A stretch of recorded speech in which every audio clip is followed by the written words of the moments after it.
Բարև ձեզ սիրելի հայրենակիցներ, ողջունում եմ ձեզ համայնայության մայրաքաղաք Երևանից։ Այսօր մարտի 31-ն է 2025 թվական։ Կխոսենք աշխարհաքաղաքական տարածաշրջանային ներպետական ուշագրավ թեմաներից, որոնք կներկայացնեմ իմ մեկնաբանությամբ։ Կարճ անդրադառնամ Գյումրու ընտրությունների արդյունքներին, որովհետև դա սկիզբն էր առաջիկա խորհրդարանական ընտրություններից առաջ ուժերի հարաբերակցություն ճշտելու, ճիշտ ու սխալ քաղաքականություն, ռազմավարություն, մարտավարություն վարելու, դրա հետ կապված ուղղակի նաև ասեմ, անկախ նրանից, թե ինչ համաձայնության կգան, մինչև այս պահը ընդդիմադիր ուժերը չեն հայտարարել, որ բոլորը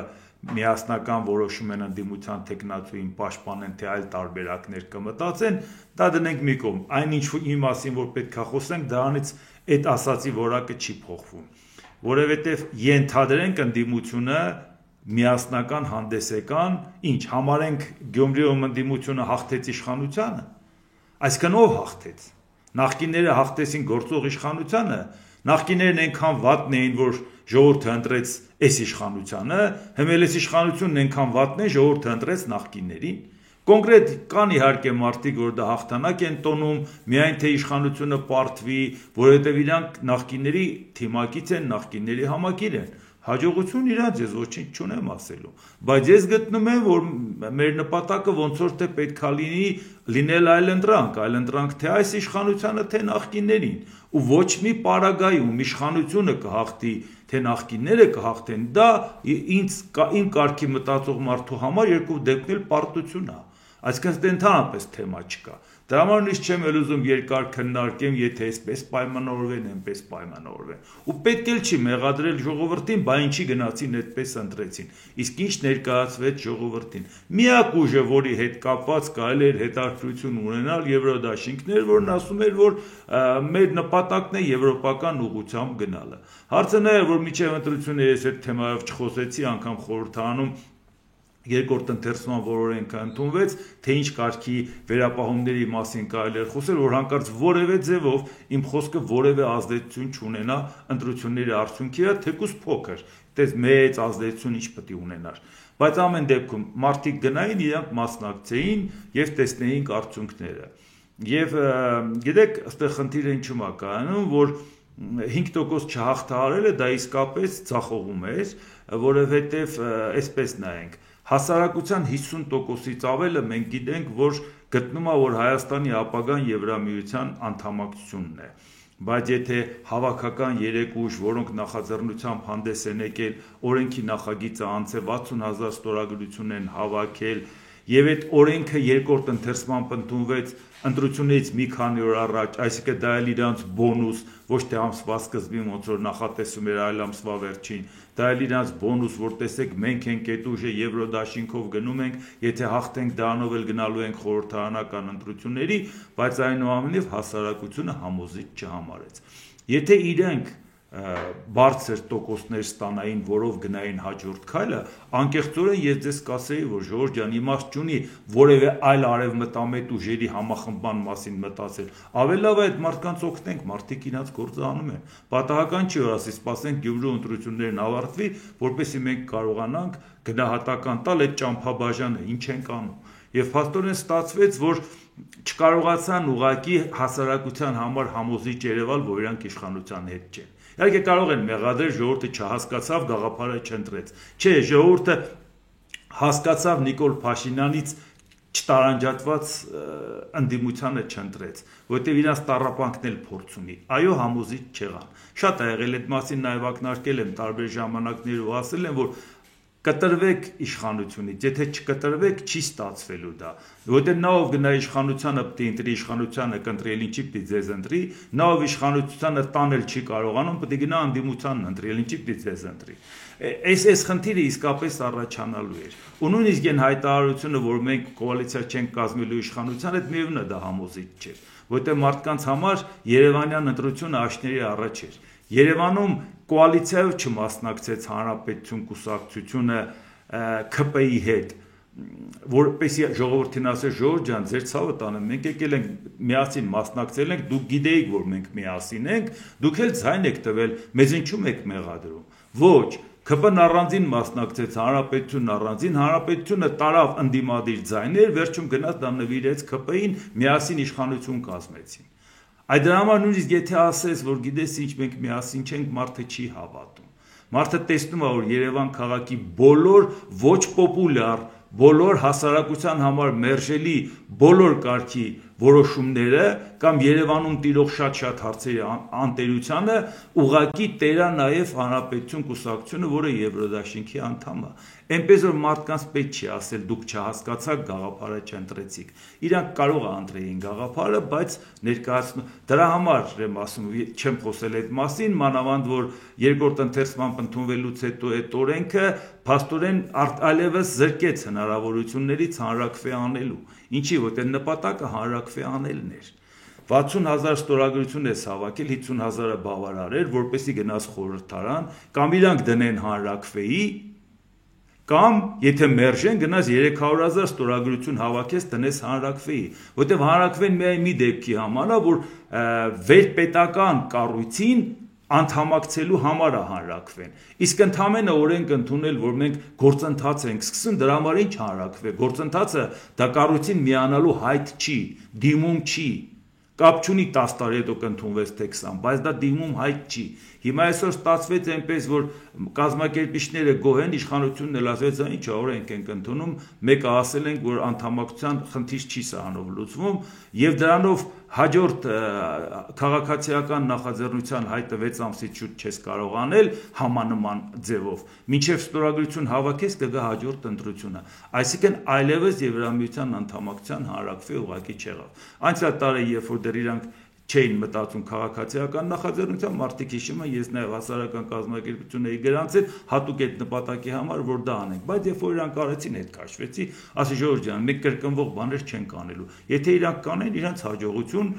որևէ խնդիր չկա։ Բայց հիմա այն ինչ որ արել են, հասարակությանն էլ ներկայացրել են, հասարակությունն էլ տվել է այդ գնահատականը։ Դա խոսում է այն մասին, որ պետք է առաջիկայում իրանք թե ինչ ճանապարհով կգնան իրանց հաջողություն, այլևս իմաստ չեմ տեսնում անդադ նույն թեմային անդրադառնալ ինչի համար։ Թող իրանց ուժերը վերադասավորեն, իրանց սխալներ դասեր քաղեն եւ այլ եւ մտածեն, որ գնան այլ ձևով մասնակցեն, բայց պարզապես արդեն պետք է մտածել արևմտամետ այլ ձևաչափեր միավորելու, համախմբելու, միասին հանդես գալու, որտեղ այն ինչ արդյունք մենք տեսանք, որպեսզի այնպես չլինի, սպասենք 2026 թվական, էլի կռիվը գնա իշխանություն, նախկին իշխանություն եւ անհամոզիչ արևմտյան ուժեր, որի պարագայում նորից հետո ասեն է ժողովուրդը էլի գնաց նախկիններին ընտրեց։ Այս համարենք, որ Գյումրու կատարվածը դասա բոլորիս համար, որպեսի նույն սխալը չկրկնենք, իսկ նույն սխալը չկրկնելու համար պետք է մտածել հսկայական ռեսուրսեր դրված, 3 կուսակցություն էր մասնակցում, այդքան հասարակությունը աջակցում էր, օրենքն էլ ընդունված, մեդիա ռեսուրս էլ ունեն, շատ մեծ ինտելեկտուալ մարդկանց թիմով իրանք գնացին եւ սատարեցին Գյումրիում, իսկ Լևոն Բարսեղյանը այնքան ձայն ստացավ, որ եթե մենակ մասնակցել այդքան կստանար։ Ինքը ավական եղել է, էլի նորություն չի։ Այս է հարցը, սա պետք է ուղղակի լրջորեն գնահատել, ես անձնապես ոչինչ չունեմ այդ մարդկանց հետ, շատերին 20 տարուց ավել ճանաչում եմ, որևէ խնդիր չկա։ Պարզապես մեր հասարակությանը 26 թվականին կամ առաջիկա ընտրության ժամանակ փաստի առաջ չկանգնացնենք, որ նորից համարեք Գյումրիում են ինչ որ կատարվեց, կատարվելու հաջորդ խորհրդարանական ընտրության արդյունքներից գոհ եք ժողովուրդ ջան, չէ։ Ուրեմն նորից եմ ասում, եթե իրանք հաջողություն կունենային, ես կասեի Ժորժ ջան, իմաստ չունի երկրորդ արևմտամետ ուժերի համախմբան մասին խոսել։ Իսկ եթե այս է վիճակը, երկրորդ անգամ սխալվելու իրավունք չունենք։ Դրա համար այս իմ ելույթի վերջի մասում նաև կոնկրետ բաներից կխոսեմ, հիմա աշխարհաքաղաքական շատ թեմաներ կարակ անցնենք, նոր դրա մասին կխոսեմ։ ԱՄՆ նախագահ Դոնալդ Տրամպը սպառնացել է Իրանին ռմբակոծություններով եւ երկրորդական մաքսատուրքերով, եթե Թեհրանը համաձայնության չգա Վաշինգտոնի հետ իր միջուկային ծրագրի շուրջ։ Տրամպի սպառնալիքները հնչել են այն բանից հետո, երբ Իրանը մերժել է Վաշինգտոնի հետ ուղիղ բանակցությունները վարելու առաջարկը։ Եթե նրանք գործարքի չգնան, ապա ռմբակոծություններ կլինեն։ Ռմբակոծություն կլինի այնպիսին, ինչպիսին նրանք նախկինում չեն տեսել, ասել է ԱՄՆ նախագահը։ Իհարկե,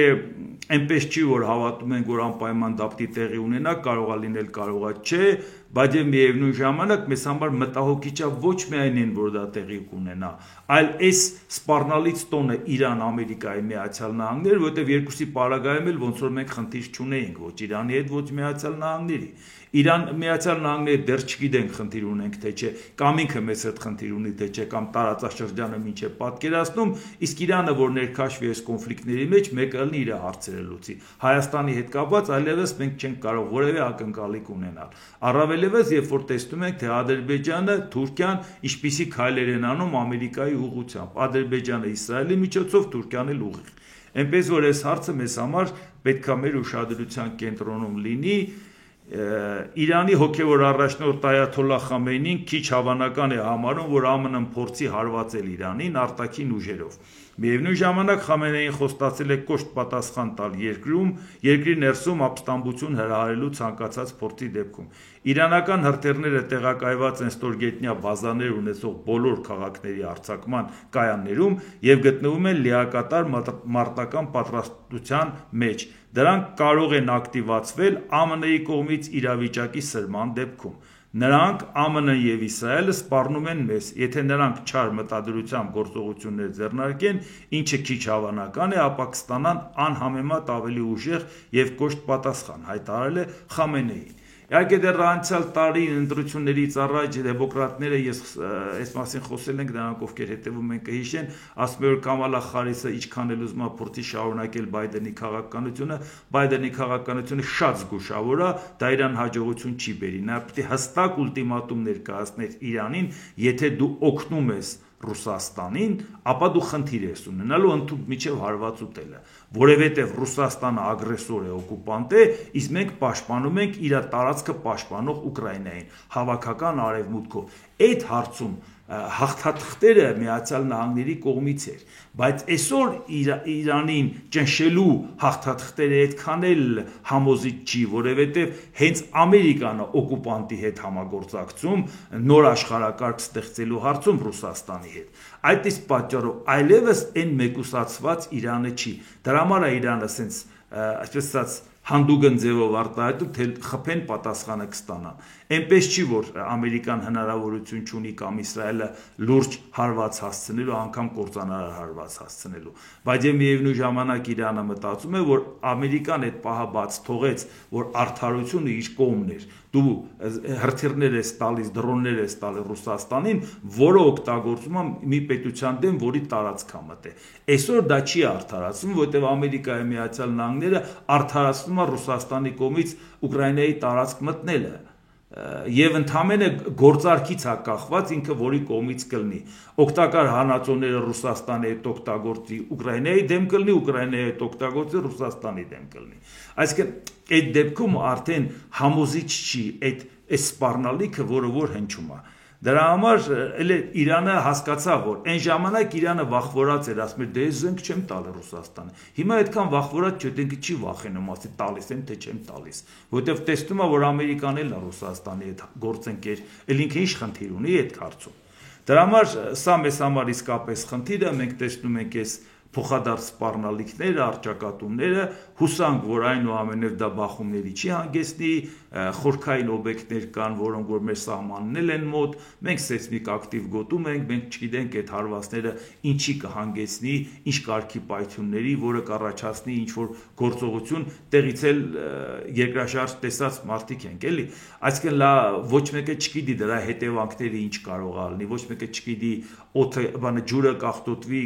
ջրեր են գալի գետնի տակով, 1000 տեղից դուրս են գալի, հազարով մի շփում կա, այսինքն ոչ մի պարագայում սկսած քաղաքական միջև էկոլոգիական մեր շահերից չի բխում, որ այդ հարվածը տեղի ունենա։ Նույնիսկ եթե այդ հարվածից հետո լինեն, այսպես ասած, պայմանավորվածություններ, կան համաձայնության։ Իդեալական կլներ, որ Իրանն ու Ամերիկայի Միացյալ Նահանգները նույն գծի վրա լինեն, բայց դա հաստատ մենք չենք որոշում։ Մենք նայում ենք, թե ինչ է կատարում, ըստ դրա մեր եզրակացությունն անենք։ Գրենլանդիայի նոր վարչապետ Յենս Ֆրեդերիկ Նիլսենը գրել է. Պարզ ասեմ, ԱՄՆ-ն կղզին չի ստանա, մենք ուրիշներին չենք պատկանում, մենք ինքներս ենք որոշում մեր ապագան, մենք չպետք է վախենանք Թրամփի հայտարարություններից, այլ պետք է պատասխանենք դրանց, հանգիստ, արժանապատվորեն եւ միասնաբար, նշել է վարչապետ Նիլսենը։ Իդեպ ուշադրություն դարձնենք, որ ընդամենը 20 օր առաջ էր խորհրդարանական ընտրությունները, այս ուժը, որը հիմա իշխանության եկավ, այս ուժը ընդդիմություն էր, ու այդ ընդդիմադիր ուժը այդ այն ուժերն էին, որոնց հետ աշխատում էր Տրամպի ադմինիստրացիան, գնացել էր աշխատանքեր տանում, փողեր էր առաջարկում, որպեսզի իրանք քվեարկեն հաղթելուց հետո միանան Ամերիկային, բայց իրանք բավական կոշտ ձևով խոսում են նրա մասին, որ դա տեղի չի ունենալու։ Այսինքն սա իմանանք, որ իրանք պատրաստ են իրանք շահերը պաշտպանել, իսկ Ամերիկայի Միացյալ Նահանգների պարագայում արդարությունը իր կողմը չի, նա չի կարող ասել ագրեսիվ երկիրեր հարձակվեցի, որպեսզի ագրեսիան ճնշեն։ Մարդիկ ժողովրդավարական ընտրություն են արել, իրանք իշխանությունն ընտրել են, ՆԱՏՕ-ի անդամ են, որևէ խնդրեմ չունեն, ՆԱՏՕ-ի անդամ պետության վրա հարձակվելու դեպքում գործում է կոլեկտիվ անվտանգության օրենքը, բացարձակ որևէ խնդիր չկա պատճառաբանել, միայն մի բան, ինչու չեք փողը վերցնում եւ ծախվում։ Միակ մեղադրանքը դա է, ոնց կարելի է փող չվերցնել, չեմ հասկանում, ոնց կարելի է հայրենիքը փողից թանկ լինի։ Դժվար է պատկերացնել Տրամպի եւ իր ադմինիստրացիայի համար, բայց նույնիսկ 57,000 բնակիչ ունեցող Գրենլանդիան պայքարում է իր ազգային ինքնության համար։ Սա ուղղակի պետք է կողմնորոշիչ լինի, որ այս կարգի հարցում Ամերիկան չպնդի, որ ինքը անպայման պետք է գնա դա անի, որտեղ մեզ համար դա լուրջ խնդիր է։ Եթե նպատակահարմարությունից ելնելով մտնում ես հարևանի տարածք, վաղը մենք ինչ գիտենք, ինչ տեղի կունենա մեզ հետ, եթե նպատակահարմարությունից ելնելով մեր հարևանն է մտել դեր տարածք, իսկ էլ մյուս հարևանն էլ Ամերիկայի հետ լավ էլ համագործակցում է, նաև մտավ Սիրիա 11 օրում Սիրիան վերցրեց։ Այնպես որ մենք շատ հանգիստ լինելու այդքան էլ ռեսուրս չունենք։ ԱՄՆ նախագահ Դոնալդ Տրամպը հայտարարել է.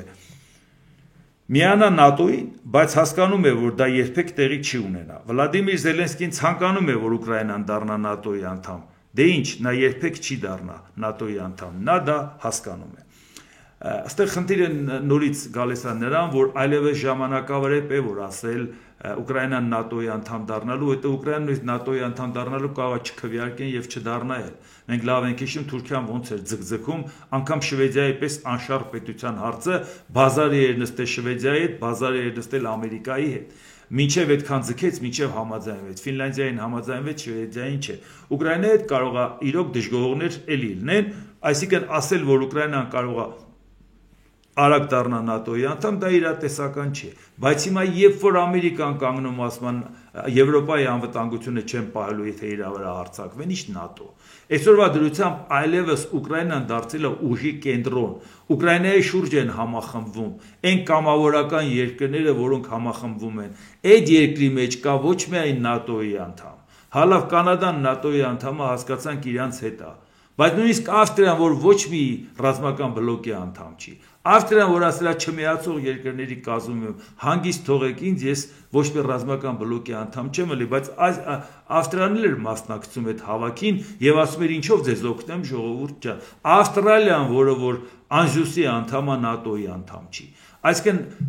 լրիվ ավելի ճկուն բաներ է ստեղծում, ձևաչափեր է ստեղծվում, որի համար Ուկրաինայի համար այլևս կարևոր չի ՆԱՏՕ-ի անդամ։ Դեռ Տրամպը ցանկանում է ասել, որ տես, ես համաձայն չեմ, որտեղ դու ՆԱՏՕ-ի անդամ դառնաս, խնդիր կլինի։ ՆԱՏՕ-ի անդամ պետությունները պատրաստ են զորքեր տրամադրեն միջուկային հովանոցել։ Էլ ինչին է պետք իրան ՆԱՏՕ-ի անդամ լինելը։ Այսինքն սա ուշացած բան է, էլի։ Չնայած Սահմանադրության 22-րդ հոդվածին, որն արգելում է 2 ժամկետից ավել առաջադրվել ընտրություններում, նախագահ Դոնալդ Տրամպը չի բացառել Սպիտակ տանը 3-րդ ժամկետով առաջադրվելու հնարավորությունը։ Տրամպը նշել է, որ դրա համար կան մեթոդներ եւ ընդգծել է, որ ինքը չի կատակում։ Հարցին թե արդյոք նա իսկապես ցանկանում է մնալ 3-րդ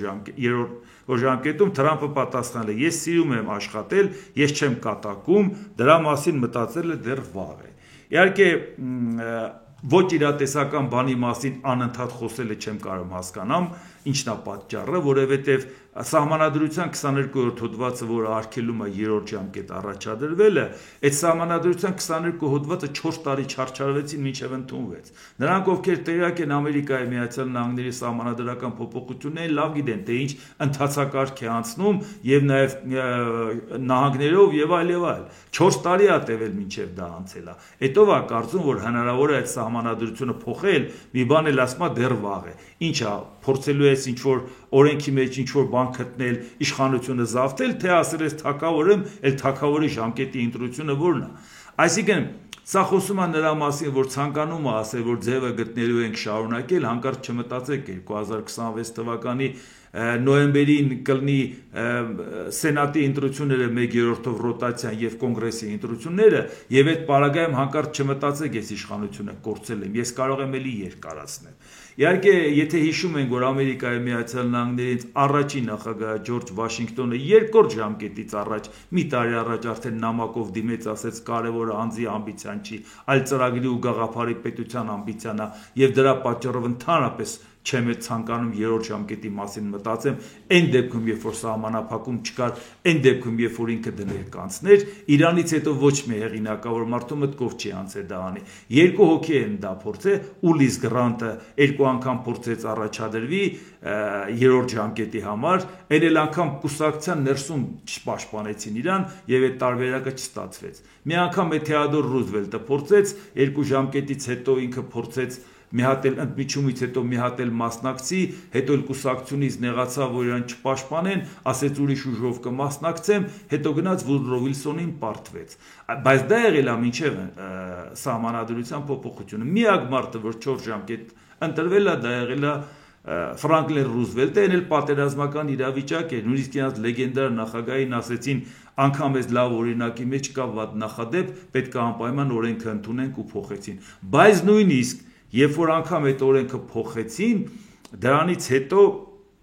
հնարավորություն կար սահմանադրությունը ում օրոք որ փոխում ես, նրա վրա դա չէր տարածում։ Հարի Տրումենը կարող էր մասնակցել, բայց ինքը հրաժարվեց դրանից, ասեց օրենքը ընդունված է, վերջ։ Եթե մենք չենք ուզում երրորդ ժամկետ, իսկ ինքը երկու ամբողջական չէր ընտրվել։ Ուղղակի ինքը 1945 թվականի ապրիլի 12-ին, երբ որ մահացավ, Ֆրանկլին Ռուզվելտը դե 44 թվին ներընտրվի մի քանի ամիս էր անցել։ Նա քանի որ երկու ժամկետից ավել փոխարինել էր, արդեն դա համարվում էր մի ամբողջ ժամկետ ու չմասնակցեց։ Այսինքն սա անիրատեսական բան է, բայց սրանով ուղղակի սպասումներ է առաջացնում, որ Ժորժ ջան, ըլնելու եմ, հա, հանկարծ շուտ հույսները չկտրեք ինձանից, որ մտածեք, հեսա կարող է իմ կողմից վարվող քայլերը արդյունք չունենան հետագա, ինձ հետ հույսեր չկապեք։ Այն դեպքում, երբ որ հիմա կոնգրեսում մեծամասնություն ունի, եղբայր արա քայլերդ, արա, զարգացրու, այն ամեն ինչ արա, մարդիկ տեսնեն, ասեն, էս ինչ լավ է, այս մարդը այդ ամեն ինչ արեց։ Այլ ոչ թե իմացեք, հա, ինձանից շուտ չեք պրծնելու։ Միացյալ Թագավորության վարչապետի գրասենյակը հայտնում է, Միացյալ Թագավորության վարչապետ Քիր Սթարմերը հեռախոսազրույց է ունեցել ԱՄՆ նախագահ Դոնալդ Տրամփի հետ։ Առաջնորդները քննարկել են Միացյալ Թագավորության եւ ԱՄՆ-ի միջև տնտեսական համագործակցության համաձայնագրի վերաբերյալ իրենց թիմերի միջև ընթացող արդյունավետ բանակցությունները։ Նրանք պայմանավորվել են, որ այդ բանակցությունները կշարունակվեն նույն տեմպերով, հայտնել է Դաունինգ Սթրիթից։ Ինչ վերաբերում է Ուկրաինայի հարցին, վարչապետը նախագահին տեղեկացրել է, որ Փարիզում տեղի ունեցած Ուկրաինային աջակցելու նպատակով կամավորների կոալիցիայի հանդիպման ընթացքում կայացած արդյունավետ քննարկումների մասին է տեղեկացրել, առաջնորդները համաձայնության են եկել Պուտինի վրա համատեղ ճնշումը շարունակելու անհրաժեշտության շուրջ։ Նրանք պայմանավորվել են առաջիկա օրերին կապի մեջ մնալ, նշել է Միացյալ Թագավորության վարչապետի գրասենյակից։ Իսկ հիմա նայենք Եվրոպական կենտրոնական բանկի նախագահ Քրիստին Լագարդը հայտարարել է, որ Եվրոպան պետք է շարժվի դեպի տնտեսական անկախություն, քանի որ ԱՄՆ նախագահ Դոնալդ Տրամփը պատրաստվում է մաքսատուրքերի նոր ալիք սահմանել։ Տրամփը խոստացել է պատասխան մաքսատուրքեր սահմանել առևտրային գործընկերների լայն շրջանակի վրա, որը նաև անվանել է ազատագրման օր, ասելով, որ աշխարհի առաջատար տնտեսությունը թալանվել է աշխարհի բոլոր երկրների կողմից։ Դե գիտենք այդ ամեն ինչը Լագարդն ասել է, որ Եվրոպան բախվում է էգզիստենցիալ պահի։ Նա ԱՄՆ-ում դա անվանում է ազատագրման օր, ես դա համարում եմ պահ, երբ մենք պետք է միասին որոշենք ավելի մեծ վերահսկողություն հաստատել մեր ճակատագրի վրա, եւ ես կարծում եմ, որ դա քայլ է դեպի անկախություն։ Որպեսզի կարողանանք արդյունավետ բանակցություններ վարել, մենք պետք է ցույց տանք, որ մենք պարզապես չենք հանձնվելու, ասել է Լագարդը, հավելելով, որ Եվրամիությունը պատասխանն է պատրաստում ԱՄՆ-ի մաքսատուրքերին։ Առևտրային պատերազմը միայն պարտվողներ է ստեղծում, եզրափակել է Եվրոպայի Եվրոպական բանկի նախագահը։ Իդեպ ուշադրություն դարձնենք մի հանգամանքի, իրանք որ ասում են սա մեծ անկախության կբերի, սրա մասին շատ ենք խոսել, որ այն ապտակը, որը հասցրեց Միացյալ Նահանգները, շատ բարենպաստ ապտակ է Եվրոպայի համար, Եվրոպան որպեսզի միավորվի, Եվրոպան ռազմական արդյունաբերության վրա ծախսերն ավելացնի, ռազմական ծախսերը, Եվրոպան նաև նախապատրաստի իր տնտեսությունը մաքսատուրքերի պայքարին, ի վերջո արդյունքում գանեն համոզման, որ անիմաստ է դա անել, բայց ամեն դեպքում դա համախմբման մեծ հնարավորություն է տալիս, թեկուզ տիպողաբար, բայց հնարավորություն է տալիս։ Այնպես որ սա լավ է, որ կենտրոնական բանկի նախագահը Եվրոպայի այդ մասին արդեն արձագանքեց, ասեց։ Ռուսաստանի նախագահի մամուլի խոսնակ Դմիտրի Պեսկովը մեկնաբանել է մամուլում տարածված տեղեկությունները, թե ԱՄՆ նախագահ Դոնալդ Տրամպը բարկացած է Վլադիմիր Պուտինի վրա։ Նշված որոշ հայտարարություններ փոխանցվել են վերապատմելով։ Դրանք մեջբերումներ չեն եղել, ասել է Պեսկովը։ Նա նաև ասել է, որ ուկրաինական կարգավորման շուրջ ամերիկա-ռուսական երկխոսության մեջ դեռևս հստակություն չկա։ Մենք աշխատում ենք ուկրաինական կարգավորման հետ կապված որոշ գաղափարների իրագործման վրա։ Այս աշխատանքն ընթացքի մեջ է։ Այժմ որևէ կոնկրետություն չկա, որի մասին կարող ենք եւ պետք է տեղեկացնենք։ Սա դեռ ժամանակի ընթացքում ձգձգվող գործընթաց է։ Շարունակում ենք աշխատել ամերիկյան կողմի հետ, առաջին հերթին մեր երկկողմ հարաբերությունների կառուցման ուղղությամբ, որոնք ահռելի վնաս են կրել նախորդ վարչակազմի օրոք, ասել է Պեսկովը։ Այսինքն, ինչպես տեսնում եք, այն լավատեսական նոտաները, որը որ կար, հեսա Ամերիկայի հետ կպայմանավորվենք, то Եվրոպան էլ հեշտ, то Ուկրաինան էլ հեշտ, ինչպես տեսնում եք, այդպես չի։ Պեսկովի զգուշավորությունը, այդ վախվորած վիճակը, որ դե տեսնում եք, դեռ որևէ կոնկրետություն չկա, որևէ հարց չկա։ Իդեպ մեր տարածաշրջանում էլի լարվածություն ստեղծող կա, Իսրայելի արտաքին գործերի նախարար ինչ է ասել, Գեդեոն Սարը հայտարարել է։ Բոլորը տեսան նրա իրական դեմքը։ Բռնապետ Էրդողանը բացահայտեց իր հակասեմական դեմքը, ինչպես ակնհայտ երևում է այս օրերին։ Էրդողանը վտանգավոր է եւ տարածաշրջանի եւ իր ժողովրդի համար։ Հուսանք, որ ՆԱՏՕ-ի դաշինքի երկրները դա կհասկանան հնարավորինս շուտ։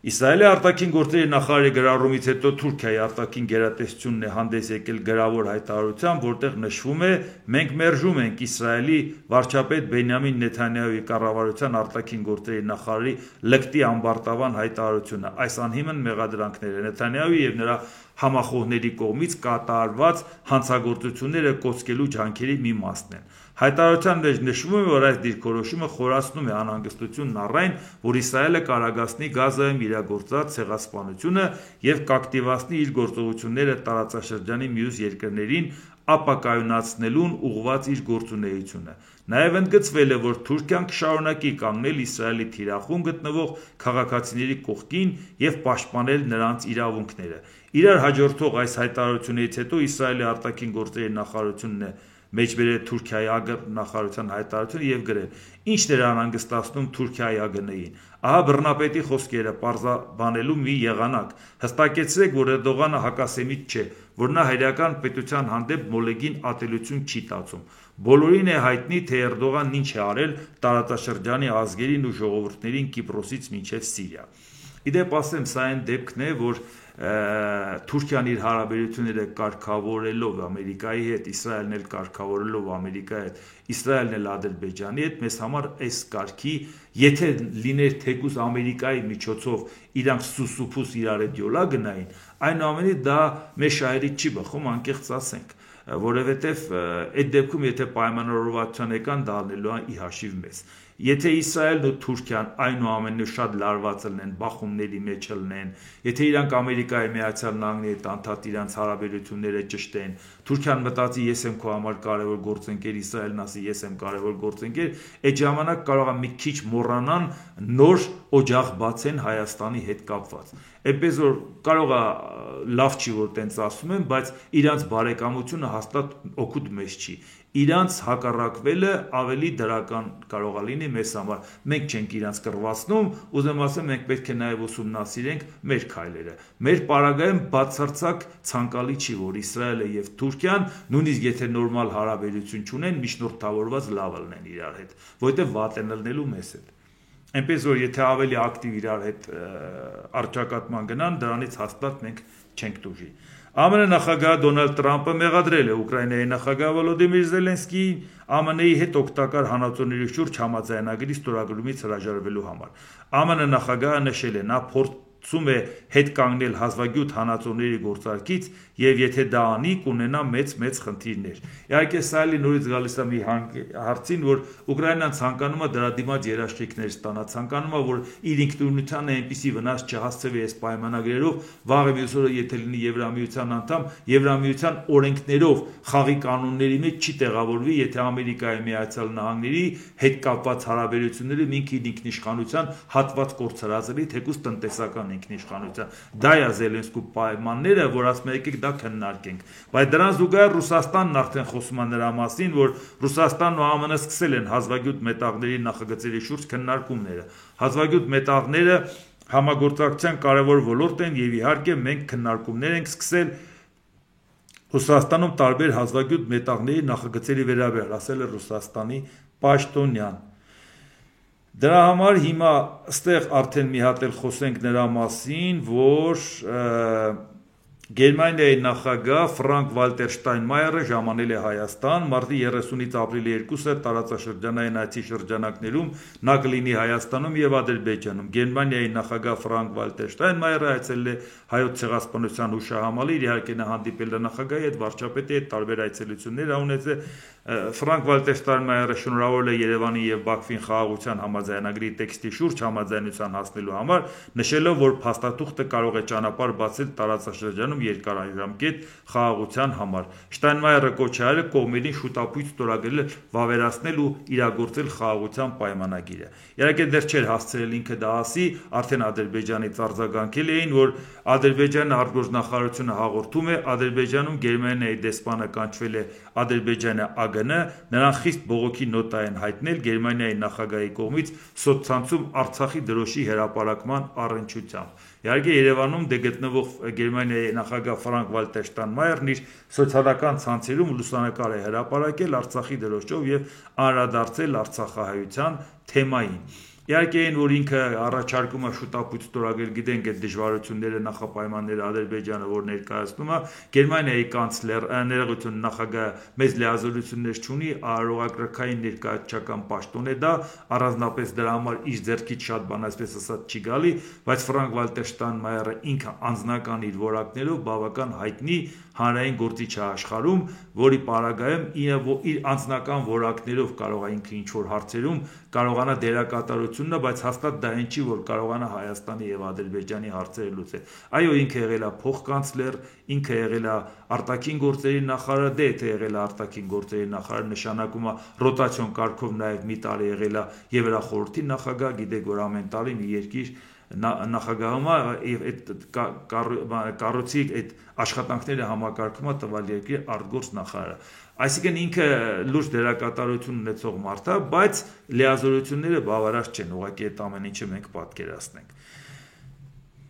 Հիմա էլի մի հատ հարցել կա, հիմա Ադրբեջանի արտգործնախարարության հայտարարությունը արել, Ադրբեջանի նկատմամբ տարածքային պահանջները, որոնք առկա են Հայաստանի օրենսդրության մեջ, ներառյալ սահմանադրությունը եւ մի շարք օրենսդրական ակտեր, շարունակում են մնալ տարածաշրջանի կայուն ապագայի հիմնական խոչընդոտը։ Հետկոնֆլիկտային շրջանում պատմական հնարավորություններ են ի հայտ եկել տարածաշրջանի պատմության արյունոտ էջերը վերջնականապես շրջելու եւ կայուն խաղաղության հաստատման համար։ Բաքուն վճռականորեն, տեսեք ինչ է խոսում, եւ անզիջում պահանջում է հրաժարվել Ադրբեջանի նկատմամբ Հայաստանի առկա տարածքային պահանջներից, ասում է հայտարարության մեջ։ Արդեն վճռականորեն են պահանջում սահմանադրությունը փոխել, ինչ խաղաղության գնալու մասին է խոսքը։ Իդեպ Հայաստանի պաշտպանության նախարարությունն էլ հայտնում է, որ Ադրբեջանի ՊՆ հաղորդագրությունը թե իբր մարտի 29-ի երեկոյան եւ մարտի 30-ի առավոտյան Հայաստանի զինված ուժերի ստորաբաժանումները կրակ են բացել սահմանագոտու արևելյան եւ հարավ-արևելյան հատվածներում տեղակայված ադրբեջանական դիրքերի ուղղությամբ, չի համապատասխանում իրականությանը, բայց միաժամանակ հայտնում են, որ մարտի 31-ին ժամը 0:50-ի սահմաններում Ադրբեջանի զինված ուժերի ստորաբաժանումները կրակ են բացել Սյունիքի մարզի Խնածախ բնակավայրի ուղղությամբ, ինչի հետևանքով վնասվել է բնակելի տուն, տուժածներ չկան։ Այսինքն արդեն կրակում են մեր ուղղությամբ։ Երբ որ օդ էին կրակում, մարդկանց ահաբեկում էին, մերոնք ասում են դա մենք չենք ֆիքսում, իրանք իրենց տարածքում օդ են կրակում։ Չգիտենք որ նա ինչ են անում, որ մարդիկ անհանգիստ կան։ Այսինքն իրանք ամեն ինչ անում են ճնշում գործադրելու, որպեսզի Հայաստանի հետ կապված մեղադրեն այդ հարցերում։ Այսինքն այն որ խաղաղության փաստաթուղթը բավականա համաձայնացնենք, դա մեզ խաղաղություն ա բերելու, ինչպես տեսնում եք, դա ոչ միայն չեղավ, այլև այդ զիջումները ընդհանրակը լկտիացրեց Ադրբեջանին։ Դրա համար պետք է մեր իշխանությունները դրանից լավ նորմալ խելք հավաքեն, դաս քաղեն եւ այդ խաղերը, որը տալիս են Ադրբեջանի հետ, տեսնում են, որ դա անօրցունավետ է եւ իրանք այդ քաղաքականությամբ չեն կարող խաղաղության բերել Հայաստանին։ Ինչպես տեսնում ենք, եւ աշխարհը եւ տարածաշրջանը այսքան լարված, եւ մեկ էլ Ադրբեջանը արդեն կոնկրետ գործողությունների է գնում։ Իսկ հիմա ես վերջում ուղղակի մի քանի բան ասեմ, սկզբում ասացի, որ Գյումրու ընտրություններից հետո արդեն պետք է իրոք մտածել առաջիկա խորհրդարանական ընտրությունների մասին։ Ես ասեմ, որ այս ձևաչափով շփումները պարտադիր ինչքան ցանկություն դուք ունեք լսելու, ես դա ինչքան ուժերս պատի պահելու եմ, անելու եմ, որովհետև շատ կարևոր գործ ենք անում, մարդկանց հետ կապված աշխատանք ենք տանում եւ այդ մարդիկ ովքեր լսում են, իրանք էլ գնում են իրանց մտքերով, շատ խելացի ինտելեկտուալ մարդկանց հետ ենք շփվում, իրանք էլ իրանց բառերով տիրաժավորում են իրանց ինֆորմացիա հետ համեմատելով, այսինքն շատ ավելի մեծ լսարան մենք ունենք, քան այն զուտ են դիտումներն, որը նայում են այս ալիքով, որովհետև ամեն մարդը ինքը ինտելեկտուալ մարդ լինելով իր փորձով, իր կյանքի այդ ամեն ինչով ինքը այդ ամեն ինչը տարածում է եւ այդ աշխատանքը չի կարելի ոչ մի պարագայում երկրորդական համարել կամ դրանից հրաժարվել, դա ես ուժերից ներածի չափով անելու եմ, բայց ես որ ասում եի կգապահա որ կհասկանանք ինչ ենք անում, այո ես պատրաստ եմ ասել, որ առաջիկա խորհրդարանական ընտրությունների մասնակցելու ցանկություն ունեմ նաեւ այն պարզ պատճառով, որից շատ-շատերն ասում են իրավունք չունես չմասնակցես, հասկացանք ասում ես այս մոդելը ընտրենք, էս անենք, այս մարդուն էս արժեքային համակարգ եւ այլ, բայց մեզնից շատերն էլ ուզում ենք հենց քեզ տեսնենք, դրա համար չես կարող ասել բերեք ես պատմեմ, թող ուրիշն անի։ Իսկ ինչ ձևաչափով դա տեղի կունենա, դա արդեն կախված է մեզանից, որովհետև եթե ես ժամանակին բանակ թալանացելնեի կամ երկիր թալանացելնեի, հաստատ խոցելի կլնեի եւ չէի կարող ցենց ազատ արտահայտվել եւ իշխանություններին քննադատել։ Նշանակում է, որպեսի քայլանենք, ինչ շատ մարդիկ են ասել, ինչով օգնենք քայլանես, ասել են ոչ։ Սպասեք մի հատ հասկանանք։ Եթե մենք իրար հետ միասին կորոշենք ու կհասկանանք, որ ցանկություն ունենք, որ դա արվի, կա 3 ձևաչափ, բացի YouTube-յան ալիքը ակտիվ աշխատացնելը, որ ավելի պիտի ակտիվացնել, լուրջ աշխատանք ունենք անելու։ Կա 3 տարբերակ։ Ըստ ձեր աջակցության, կլինի ձեր աջակցությունը, մենք կտեսնենք այդ աջակցությունը ինչպես է, որի պարագայում կտեսնենք ինչ հնարավորություններ կձևավորվի, ես էլ մտածեմ արդեն իմ մոդիկներին դիմեմ, մի քիչ էլ իրանք մասնակցեն, բայց ինքնախապեյությամբ չզբաղվենք, եսի մոդիկներին ասեմ աջակցեն, պարզվի որ դուք այդքան ցանկություն չունեք, ինչքան կարծում եք։ Ամերիկայի նախագահի միլիարդատեր տեխնացուն անգամ ասում է Ժողովուրդ ջան, գոնե ձեր մասնակցությամբ հասկանանք, որ ուզում եք մասնակցեք։ Դրա համար այն հասարակական կազմակերպությունը, որ անցյալ տարի գրանցել է, որպեսի մասնակցենք հարակվենք, կազմակերպենք, քանի որ նախաձեռնողներն արեցին էլ չարեցինք, այդ հասարակական կազմակերպությամբ ակտիվ քայլեր կանենք, դեռ պետք չի որ սկզբից մտածենք պարտադիր տիկուսակցություն հիմնադրվի, որովհետև ավելի ճկուն է հասարակական կազմակերպությամբ աշխատելը։ Երբ որ կտեսնենք ձեր աջակցությունը, կտեսնենք դա ինչ ծավալ է կազմում, այս գրասենյակի հարցը լուծեցինք, այս աշխատողներ բերեցինք, մեր համակիրներին կանչեցինք, իրար հետ աշխատեցինք, կունենանք այս քանակությամբ աջակցություն։ Ուրեմն ես կմտածեմ, որ ինչ որ մեկ թիմի կօգնեմ իմ ուժերի ներածի չափով, իրանց ցուցակի մեջ էլ կներգրավենք, միասին կմասնակցենք։ Աջակցությունը կլինի մի քիչ ավելի մեծ, ուժի կենտրոն կստեղծենք մենք մեզանով, որից հետո կնստենք բանակցությունների գործընկերների հետ, այդ նույն արժեքները կրողների հետ, կորոշենք ով ինչ է դնում սեղանին, ըստ դրա կորոշենք ով է լիդերություն ստանձնում, ես դրա մեջ երկրորդական եմ համարում։ Աջակցությունը կլինի ավելի մեծ, մարդիկ կպարտադրեն, որ անպայման ես քայլանեմ։ Մի խնդիր չի դառնալ մի կուսակցության լիդեր, կամ էլ չէ մի կուսակցությունով առաջադրվել, կամ էլ չէ մի կուսակցություն գրանցել։ Դա տեխնիկական խնդիրներ է։ Այսինքն ձեր աջակցության չափով է կախված Ժողովուրդ ջան։ Դրա համար այդ հասարակական կազմակերպությունը գրանցելուց բացի եւ տնօրենն էլ գլխավոր աշխատողն կոնկրետ պրոֆեսիոնալ մարդիկ են, որովհետեւ ես դրա այդ գործ չունենամ, գումարին կպնելու, դա ինձ պետք չի, որպեսզի խոցելի չլնեմ նաեւ, որտեղ գիտեք իշխանությունները եւ շատ-շատերը ամեն ինչ կարող են անել մարդկանց վարկաբեկելու, աշխարհի տակին ինչ ասեք, չտեսակ Գյումրու ընտրությունները ամենավերջի ինչ ասեք իրար ասին, հետո զարմանում են, ասում են ընտրությունները էս եղավ, բայց դուք ինչի մեջ էիք ընտրություն կատարում, որ ինչ ելներ։ Գաղափարի պայքար էր գնում, որ արդյունքում դա չլներ։ Այն նույնը ելնելու է համապետական ավելի վատ։ Այդ ես օրինակի համար աթոռի համար որևէ մեկի գլուխը ջարդելու խնդիր չեմ տեսնում, ես իմ անկախությունը թանկ եմ գնահատում, բայց շատ մարդիկ կան, որոնց համար դա հացի խնդիր է, որի պարագայում ցանկացած ստորության կարան գնան, ցանկացած վարկաբեկիչ բաների կարան գնան, դրա համար մենք պետք է փորձենք մաքսիմալ լինել անխոցելի, դրա համար ես առաջիկայում նաև իմ YouTube-յան ալիքով կներկայացնեմ այն հաշվի համարները, որով որ կարող են մարդիկ իրենց մասնակցությունը ունենալ, ինչի մենակ YouTube-յան ալիքով դա կներկայացնեմ, որտեղ Facebook-ով կարող անենց բաներ լինի ուրիշ մարդիկ տենց բաներ բացեն, այսինքն ձեր վստահությունը չարաշահեն, էլի մարդիկ այդ գումարները եւ իրական նպատակին չծառայի։ Այնպես պետք է անենք, որ դա լինի իմ մոդիկների վերահսկողության տակ, որպեսզի ես հաստատ տեսնեմ, որ այն ինչ որ արվում է, լրիվ հստակ հաշվետվությունով նորմալ երևում է մեր մոտ, ամեն ինչ տեղը տեղին։ Եվ ըստ մեր հնարավորության մենք կիմանանք։ Մարդիկ են լնում ասում են, «Այնա միացեք, այսին ճուժին միացեք»։ Ժողովուրդ ջան, դες մեխանիկորեն միանալով չի լինում։ Մեխանիկորեն միանալով որն է երկու հոգի գնացին իրար միացան ու վերջ, պետք է նստես, պետք է բաներ պայմանավորվես ծրագրերի հետ կապված, ինչն է քո համար կարմիր գիծ, ինչ խնդիր կարող է լինել, այդ ամեն ինչը պետք է ճշտես, հետո պետք է ասես մենք ունենք սա, մենք ունենք այս ռեսուրսը։ Շատ մարդիկ կան, որոնք հանրային մարդիկ չեն, որոնք որ պետք է այդ մարդկանց կարողանամ ես իմ YouTube-յան ալիքով ներկայացնեմ։ Այդ մարդիկ շատ լավ պրոֆեսիոնալներ են, կայացած մարդիկ են, բայց հանրային չեն։ Նրանց ոչ մեկը հարցազրույցի չի կանչում։ Հետո բացի այդ էլ իշխանական մարդիկ իրանց կադրերին աճացնում են, կանչում են եթերի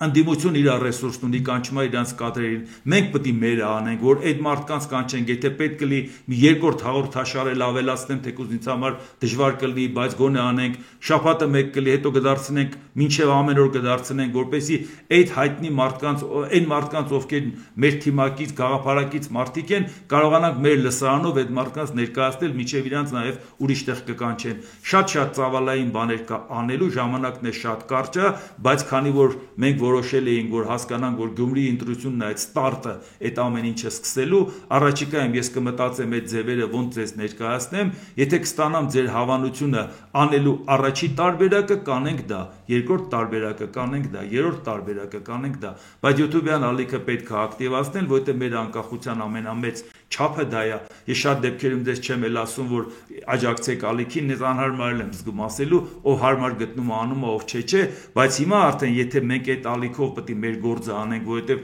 ուրիշի մեդիա ռեսուրսները մերը չի, կարող են օգնել, կարող են չօգնել, կարող է չուզենան օգնեն։ Մենք պետք է մեր ռեսուրսը կարողանանք ընդլայնենք։ Դրա համար շատ ավելի մեծ անելիքներ կա, նորմալ այդ հարցերում մենք կդնենք իր այդ ամեն ինչը կպայմանավորվենք։ Ես ուղղակի ասում եմ, որ պատասխանատվությունից խուսափող չեմ, բեռը ուսին վերցնելու խուսափող չեմ, բայց եւ միևնույն ժամանակ շատ դժկամությամբ եմ ես պատկերացնում այս ցածրաճաշակ գզվռտոցների մեջ մտնելը։ Ուղղակի նաեւ շատ մարդիկ նաեւ մոդիկ եւ հերու ասում են ուղղակի պարտավոր ես մասնակցել, ոչ թե ցանկալի է կամ ցանկալի չի։ Դա է հարցը, որ հարգում եմ իրանց կարծիքը, բայց եւ միևնույն ժամանակ մենք կտեսնենք այդ աջակցության չափով էլ պայմանավորված կլինի իմ մասնակցության չափը։ Ես ձեզ ներկայացրեցի այդ երեքը առանձին վերցրած YouTube-յան ալիքի ակտիվությունը, որը մեր են հարթակն է, որով մենք մարդկանց հետ շփվելու ենք։ Այնպես որ առաջիկայում ձեզանից էլ արձագանքները ստանալով առաջիկայում ես արդեն այդ հաշվի համարները կտամ, ինչի եմ ուզում հատկապես հաշվի համարներով փոխանցումներ նաև լինի, որ լրիվ օրինական այդ ամեն ինչը ֆիքսվի եւ մենք կարողանանք վերահսկողություն սահմանենք եւ իմանանք ինչ ենք անում։ Հետագայում այլ տարբերակներ էլ կարող է լինել, որոշ երկրներում կարող է հանդիպումներ լինի, կարող են ինձ հրավիրել, կարող եմ կամ հետները հանդիպել, իրանց առարկայական ներկայացնեմ կամ որոշ մարդիկ դա կազմակերպեն, հետո հերոստա կամուրջով իրար չփվենք, այդ ամեն ինչը կարող ենք անել, որևէ խնդիր չկա, բայց համարենք այսօրվանից դա սկսում ենք, վաղվանից հերթով այդ թեմաների մասին կխոսենք։ Դե ինչ այսօր այսքանը, եթե հավանեցիք սեղմեք լայք կոճակը, բաժանորդագրվեք Էդվարդ Անտինյան YouTube-յան ալիքին, սեղմեք զանգակ կոճակը, գրեք մեկնաբանություններ, գրեք հարցեր, դիտեք եւ դատեք ինքներդ։ Շնորհակալություն։